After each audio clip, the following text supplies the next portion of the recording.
Welcome to Wine Soundtrack South Africa. Listen to the passion with which producers narrate their winery and their world. In 30 answers, discover their stories, personalities, and passions. Hello friends and listeners of Wine Soundtrack, this is Amy McIver, and today I'm in conversation with Vanessa Mead from Highlands Road Winery. Vanessa, thanks for joining me today. Tell us a little bit about your very colourful journey with wine. Well, I've been in wine for about 28 years now, been involved with wine. Started off from the hotel industry aspect and catering. And I've now been with Highlands Road for almost 5 years. We've just completed our 6th harvest, and I hope to be still involved in wine for many years to come. Now, how is wine producing going during lockdown? It's been challenging. It was a challenging harvest to start with before we knew anything about lockdown. We had quite an unusual weather bout this year. Lots of unexpected little bouts of rain, which made the harvest quite challenging, especially considering in our area we specialize in Sauvignon Blanc. Sauvignon Blanc is very sensitive to rot, especially when we have those sort of climatic conditions. That's where our focus was in about early February. We were aware of COVID-19 and the challenges it was posing to other wine-producing countries in the world. But my goodness, we blinked and then it was our problem and we had to deal with it. It has affected us in that we've had to be very vigilant in testing and controlling the behavior of our staff. Most of us were not finished harvest yet by the time the lockdown came. So a lot of quick education had to be done to harvest teams, to the men that work in the cellar with me. But I must say, they have all embraced that education and have embraced the new rules so readily. I'm tremendously proud of them. That's good to hear. Now, Vanessa, I've only personally recently discovered the Elgin region as a wine region, but I'm absolutely in love with it. Tell us a bit about the history of wine in Elgin. Well, it's not very long. From what I know, I think Paul Kluwer were the first ones to start producing wine in the valley. And of course, they've set quite a good standard. We know that the wines from Paul Kluwer are excellent and really reflect what this valley can produce. It's very much about climate. We are the coolest growing wine region in the country, and that assists us a lot when it comes to taming the complex aromas, especially in the delicate cultivars like Chardonnay and Sauvignon Blanc. One of my favorites of your production is the Chardonnay, and I'm not typically a Chardonnay drinker. Why is yours so different? Well, it's many factors. I've been making Chardonnay for 25, 26 years. I've never been able to make Chardonnay the way I can make it in Elgin, though. The main contributing factors, yes, once again, that climate, the soil types. Here on Highlands Road, we mainly have Coffee Clip and Koa Bokkerveld shale, little bit of Table Mountain sandstone. Those are wonderful contributors in the soil to the type of flavors that we get in the fruit. I suppose it's the style of wine making as well. Here at Highlands Road, it's a natural ferment from beginning to end. A very disciplined selection of French oak cooperage. And between these three factors of super duper healthy, imbalanced fruit, fantastic French oak, natural fermentation, controlling the temperature, controlling the environment, and strict selection when the berries and the grapes come in. Not much in the way of mechanization here, but we get all hands on board and we sort like Trojans and make sure only the good stuff goes into every harvest of Chardonnay. So good old-fashioned winemaking. That's it, yes. And Vanessa, for people that don't know the estate, how large is it and how much do you produce? We've got about 9.3 hectares under vine. The estate itself is about 25 hectares. That gives us about 100 tons per year. It differs depending on what styles we are doing. We sell a lot of our Sauvignon Blanc grapes to other producers. Some of the producers that are producing the best products in the country, we are proud to say. The grapes in Elgin are highly sought after all over the country at the moment. Well, that shows in your wines. I mean, your wines are multi-award winning. Talk to us about some of the awards that your wines have accomplished. Well, we've done very well with Sauvignon Blanc. We did get a F&B Top 10 award for the Sauvignon Blanc. We've managed to get a Platter 5-star award for our wooded Sauvignon Blanc. Chardonnay is doing very well. We did get a double gold at Varieties last year, which we were tremendously proud of. Semillon is doing well, also getting its string of awards. Yeah, the awards are fabulous. They certainly help. But at the end of the day, our main endeavor is to please our wine consumer and customer, and to make sure that every glass of our wine that they get to enjoy is a delicious experience. Another one which I personally think is spectacular is your Sinacera. Can you talk to us about that? Yes. Now, the Sinacera was Michael White, the owner's brainchild. The name comes from a Latin term. The Italian sculptors would use the term Sinacera if they worked on a piece of art that required no adjustment. So Sina means without, Cera would mean paste. So the sculptors were allowed to add a paste to fix little blemishes or mistakes they had made while working on a piece of art. But if it was one that was perfect as a once-off, requiring no adjustment whatsoever, it would be called a Sinacera. So interesting. Vanessa, are your wines available internationally, and if so, where? No, not yet. We are working on our export markets. I know Michael is very busy in England with it, so there's lots for us to do after lockdown.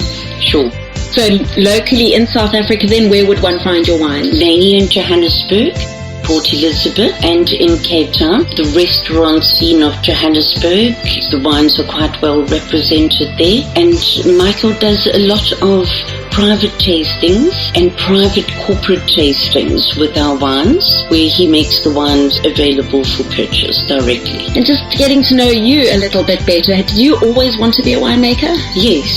Started off in the hotel industry, but from a point of buying wine for the hotel biz, training wine staff, but always wanted to get into the production of it.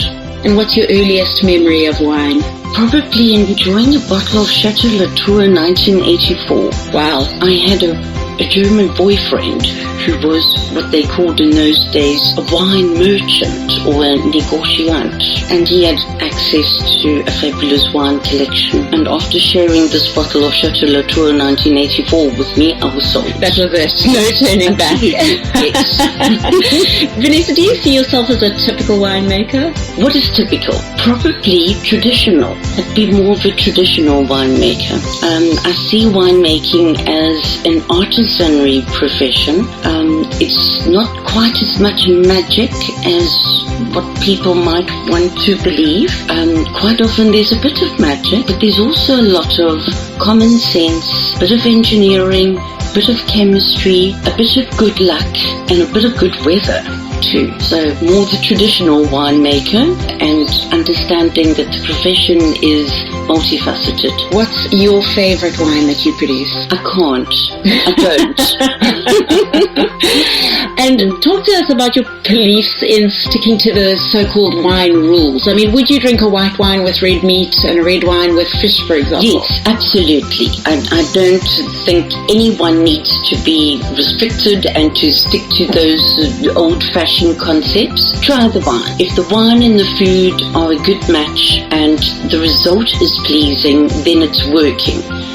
Irrespective of what some old book or publication has told you. Just try it. And if you had to have a famous person dead or alive, pictured with a bottle of your wine, who would that person be? I hope he drinks wine. I'm sure he does. But it would probably be Desmond Tutu. That's an interesting choice. Why him? I have a huge amount of respect for what Desmond Tutu has done for our country, for unifying us as a nation. I think his intellect has so much allure, and his philosophy to life is just very appealing to me. It would be a great honor. We should send him a bottle. I think so. And you got to drink. Vanessa, if you had an opportunity to travel anywhere in the world and tour various wine estates, where would you choose to go? There are so many. At the moment, I'm quite fascinated with the concept of sherry. So I'd like to go to Spain, and I'd like to go to the sherry area and regions of Spain and just get to know the art of this particular style of wine a little more. And I think the only way you do that is to go to the origin. And immerse yourself in it. Yeah. Have you ever made sherry? No. Have you made sparkling wine? No. So those are avenues as yet unexplored for you. Absolutely, yes. What would you say has been your favorite bottle of wine you've ever drunk by any winemaker? Would it be that bottle that your German boyfriend shared? No. I was impressed by those wines. I mean, of course, they were French and very expensive, etc. But we have many South African equivalents that perhaps even surpass those wonderful Chateau Latours. Such as? Well, there's the Le Bonnier Cabernets. They were the ones that took my attention when I realized I couldn't afford Chateau Latour too often. The Rustenfrieders, the Rustenburgs. When it comes to the fabulous white wines that South Africa during the Constantia Valley just puts out a continuous batch of beautifully made, beautifully crafted, world-class wines all the time. I'm so glad you raised that, because I wanted to ask how you feel we rate among winemakers worldwide. Yes, I think we can certainly hold our own in the international arena. Our entries into the international wine and spirit competitions, as well as many of the other international competitions, is certainly proving that. We're doing well, we are performing in those arenas, we can hold our own. We're producing super wine in South Africa. Speaking of super wine, tell us about this incredible bottle you've just opened now for us to share. It's the Semillon 2018. It's not quite released yet. We only bottled it in February, so we're still letting it rest and come back into its own. It was a very small batch, totally fermented in second and third full French oak barrel. At Highlands Road, when we say a wine is wooded or oaked, it always means there was an actual barrel involved.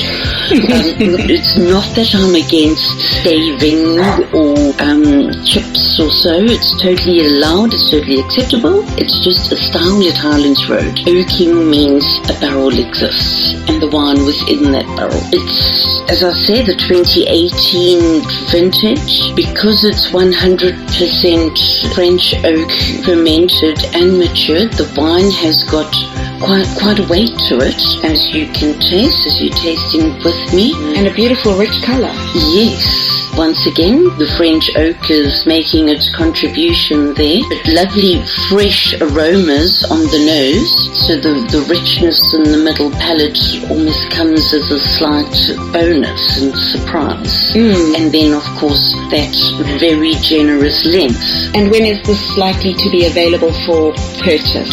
Towards October. And hopefully that'll coincide with an end of lockdown so that we can purchase plenty of it. I hope so. I hope lockdown comes a little before that so we can get it labelled and market ready. Vanessa, before I let you get back to your cellar, I'd just like to play a quick game with you. If you had to pair this bottle of Semillon with a song, what would you choose? Probably Cajun Moon by Randy Crawford. Ah, one of my favorites. Nice choice. And if you had to pair the Sinacera? Something probably a little more downplayed. Maybe The Prayer by Josh Groban. Oh, that's a good one. Good one. And lastly, your Pinot Noir, which I also absolutely love. We haven't even spoken about your Pinot Noir.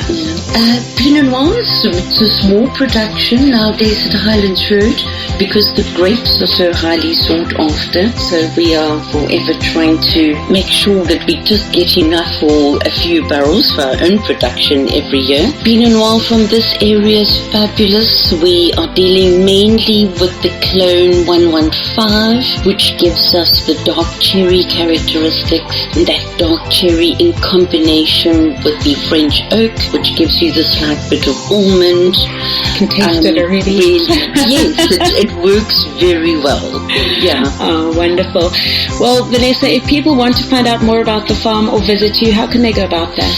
By going onto our website, www.Highlands Road Estate or Highlands Road Wines, and paying a visit to the farm. We're not that far from Cape Town. It's a hop, skip and a jump. As soon as lockdown's over, we're expecting visitors. Thank you so much. Thank you for your time today, Vanessa, and take care. Thank you. Thanks for listening to a new episode of Wine Soundtrack South Africa. For details and updates, visit our website winesoundtrack.com.